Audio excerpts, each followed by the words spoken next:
নমস্কার, এনি 24 চ্যানেলের সকল দর্শক শ্রোতাগণকে স্বাগত জানাই। আমি আলপনা ধর। আজ গুয়াহাটির Balika Bikash trust youth second social evils ইয়াসি শিলচর দ্বারা সমর্থিত কাছাড় জেলার অরুণাবন চা বাগানে মানব পাচার বিরোধী একটি সচেতনা কর্মসূচির আয়োজন করেছে। মূলত চা বাগানের নারী, মেয়ে ও শিশুদের সচেতন করার জন্য এ ধরনের আয়োজন করা হয়েছে। অনুষ্ঠানের প্রধান বক্তা ছিলেন অরুন্ধতী গুপ্ত, যিনি আশ্বাস এনজিও এর সভানেত্রী। তিনি মানব পাচারের জন্য দায়ী প্রধান সমস্যাগুলির বিশদ বিবরণ দিয়েছেন এবং দর্শকদের কাছে পুরো ডেটা স্থাপন করেছেন। ইয়াসির কেন্দ্রীয় সভাপতি সঞ্জীব রায়ও মানব পাচার নামক এ ধরনের দুষ্টতার প্রাথমিক পর্যায়ে দায়ী এবং প্রকৃত শিকড় স্থাপন করেছেন। বালিকা বিকাশ ট্রাস্টের কোষাধ্যক্ষ সিদ্ধার্থ ভট্টাচার্য তার মূল্যবান বক্তব্যের মাধ্যমে বিভিন্ন তথ্য তুলে ধরেন। তিনি বলেন যে তার সংগঠন অসম জুড়ে কাজ করছে সমাজ থেকে এ ধরনের মন্দকে মুছে ফেলার জন্য। ইয়াসি এই কাজে সক্রিয়ভাবে এগিয়ে আসায় উনি ধন্যবাদ জানিয়েছেন। বিশিষ্টদের মধ্যে বক্তব্য রাখেন বন্দিতা ত্রিবেদী রায়, বাগানের ম্যানেজার জয়ন্ত ব্যানার্জি প্রমুখ ও অন্যান্যদের মধ্যে উপস্থিত ছিলেন দেবাশিস লোহার, চন্দন গোয়ালা, মল্লিকা তাঁতি, দীনেশ কাহার, আব্দুল মতিন খান প্রমুখ। পুরো অনুষ্ঠানটির স্পন্সর ছিল Brahmaputra crackers and polymer limited. আগামীতে এ ধরনের পদক্ষেপ আরও গ্রহণ করা হবে বলে দাবি করেছে এই দুই আয়োজক সংস্থা।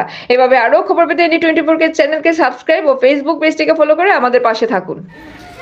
মানে ঘরের মহিলা ঘরে মদ খাওয়া চলতেছে, মারপিট চলতেছে, কেউ সাহায্য চায় না। কই যেত তখন এই নাম্বার 181 এই নাম্বারে ফোন করলে সরকারি উকিল পাঠানি হয়, সরকার থেকে পাঠানি হয়, যে আয়া পুলিশ আর উকিল আয়া এই মহিলারে সাহায্য করে। তো এই দুইটা নাম্বার খুব ভালো করে মুখস্থ রাখিও, 1908 চাইল্ড লাইন নাম্বার আর 181। যারা আছেন বন্ধুরা সকলকে আমার নমস্কার। আপনাদেরকে অরুন্ধতী ম্যাডাম অনেক কিছু বলেছেন, আপনারা নিশ্চয়ই বুঝতে পেরেছেন।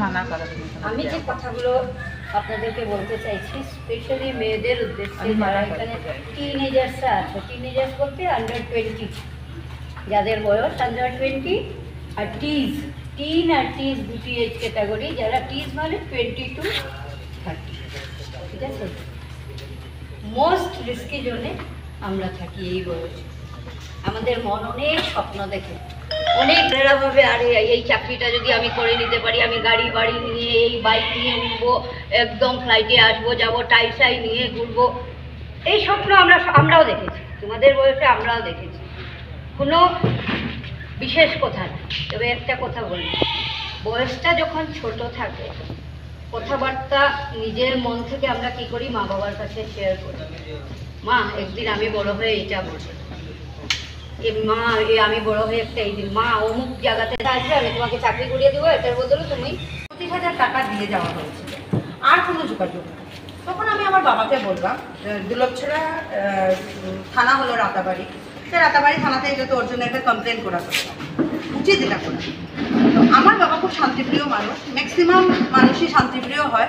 মানে পুলিশের ঝামেলায় ও গেছে ওর ইচ্ছাতে, আমি তুলে পাঠিয়েছি, কেন যাবো, এটা আমার বাবার বক্তব্য ছিল। আমি আরও 2-4 জনের সাথে কথা বলার চেষ্টা করলাম। আমি নিজেও তার আগে কোনোদিন থানাতে যাইনি, থানা পুলিশ থেকে অনেক দূরে ছিলাম। তো আমি চিন্তা করলাম যে মেয়েটা যে এইভাবে চলে গেল এবং নাই হয়ে গেল, পুরো নাই হয়ে গেছে, আজকে অবধি মেয়েটা কিন্তু কোনো মানে খবর পাওয়া যায়নি। তো সেটা কিন্তু কী করা যায়, ওই চিন্তা করতে করতে আমি ভাবলাম যে আমাকে একজন বললো যে তুমি কোনো এনজিওকে যাও, এনজিওর থ্রুতে থানাতে যাও, কারণ বড়রা কেউ আমাকে সাপোর্ট করছে না। তো আমি ভাবলাম আমি এনজিওতে কেন যাব, আমি নিজে একটা এনজিও করি। পরে আমি ফার্স্ট থানাতে গেলাম, নানান কোথায়